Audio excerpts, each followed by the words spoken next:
No âmbito da Unidade Curricular de Segurança no Software, irá ser apresentados os riscos SSRF, Vulnerable and Outdated Components, Injection e Integrity Failures. O OWASP é uma organização global sem fins lucrativos dedicados à segurança de aplicações web. Eles promovem a colaboração aberta para melhorar a segurança do software e são conhecidos como iniciativas como o OWASP Top 10 e ferramentas como o Juice Shop. O OWASP Top 10 é uma lista das 10 vulnerabilidades de segurança mais críticas em aplicações web, criada para aumentar a consciencialização sobre os principais riscos. Cada item da lista reflete ameaças reais enfrentadas por organizações e desenvolvedores em todo o mundo. O OWASP Juice Shop é uma aplicação web vulnerável projetada para treinar profissionais em segurança de forma prática. Ele simula vulnerabilidades comuns, incluindo as do OWASP Top 10 e amplamente utilizadas em treinos e competições de segurança. O Server-Side Request Forgery é uma vulnerabilidade em que um atacante força uma aplicação a fazer requisições para servidores internos ou externos.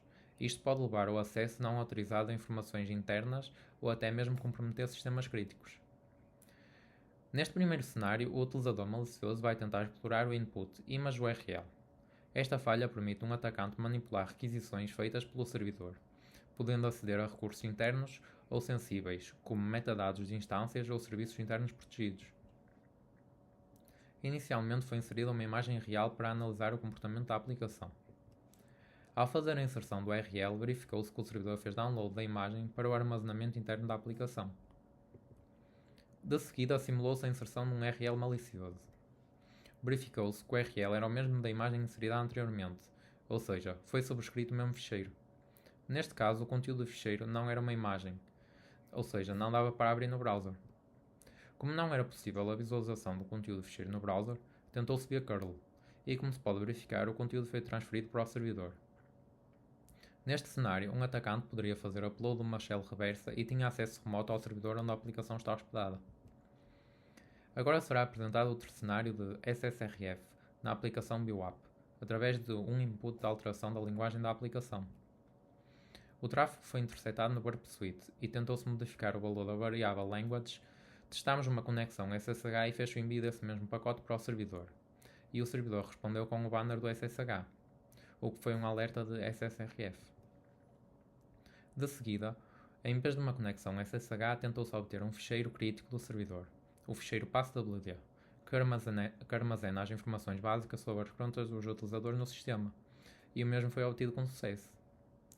A aplicação BWAP tem um risco geral mais elevado em comparação com o Juice Shop, devido à maior facilidade de explorar esta vulnerabilidade.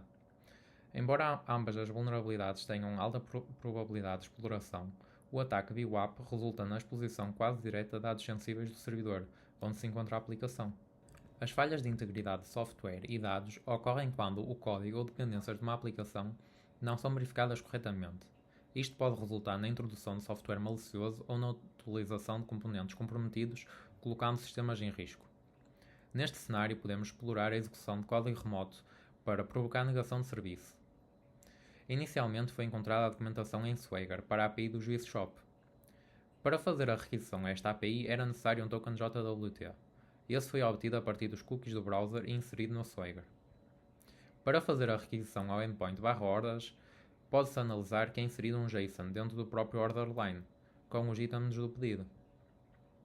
Testou-se fazer a inserção de uma função com loop infinito, na tentativa de sobrecarregar a aplicação ou até a negação de serviço. Após o envio desse request, podemos verificar que a aplicação executou o código, mas está implementada uma prevenção contra loops. Tentou-se então uma expressão regex de negação de serviço. E agora sim, a aplicação retornou um erro 503 temporariamente não disponível. Neste próximo cenário é encontrada uma dependência maliciosa, fazendo-se passar por uma dependência fidedigna. Esta falha ocorre no momento da instalação através do erro de escrita da dependência. No ficheiro third-party licenses.txt podemos verificar que está presente a seguinte dependência: Angular 2 QR Code. É a dependência maliciosa, sendo Angular 2 QR Code a dependência fidedigna. Por fim, reportou-se o erro de digitação e o possível risco de segurança associado ao pacote com erro de digitação à equipa da Juice Shop, através da página de contacto da aplicação. A análise de risco entre estas duas falhas de segurança, o erro de digitalização da dependência tem um maior risco e impacto maior que o RCE, uma vez que já existe um atacante a explorar o sistema, enquanto que no RCE pode ainda não estar a ser explorada. Porém, após a detecção da falha da RCE, deve ser corrigida rapidamente, pois apresenta um grande impacto e risco na organização.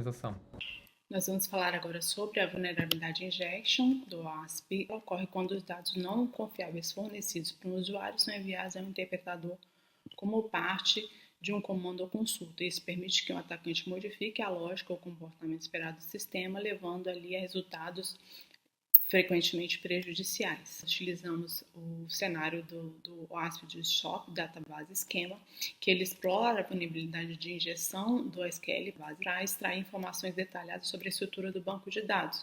Nós utilizamos para isso a funcionalidade de pesquisa, que ela é vulnerável. Ali nós descobrimos com a ferramenta Bupsuite, através de testes, que o parâmetro que é vulnerável ao SQL Injection.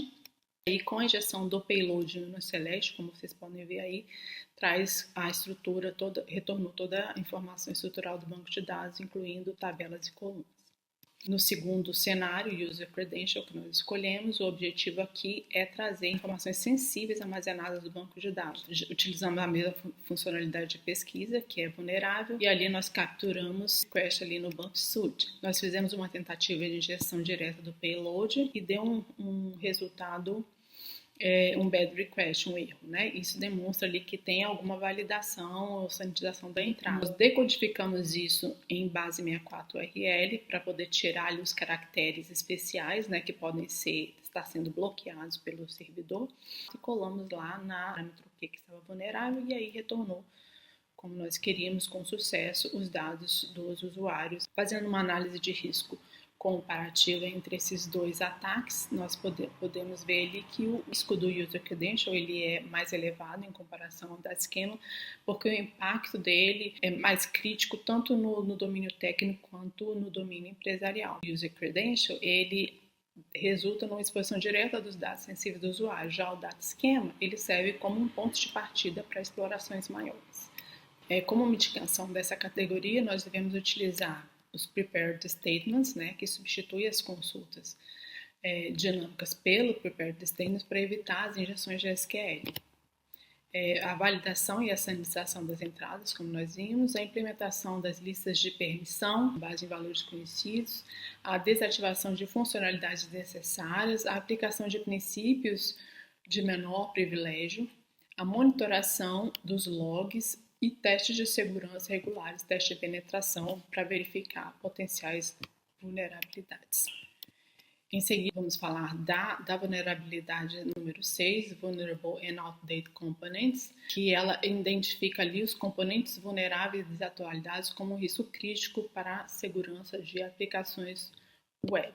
Nós usamos o cenário do Unsigned JWT, que ele explora uma vulnerabilidade causada pela aceitação adequada dos tokens, né, os JSON Web Tokens, sem a validação das assinaturas. Com a ferramenta Burp, nós capturamos uma sessão autenticada válida, né, token válido.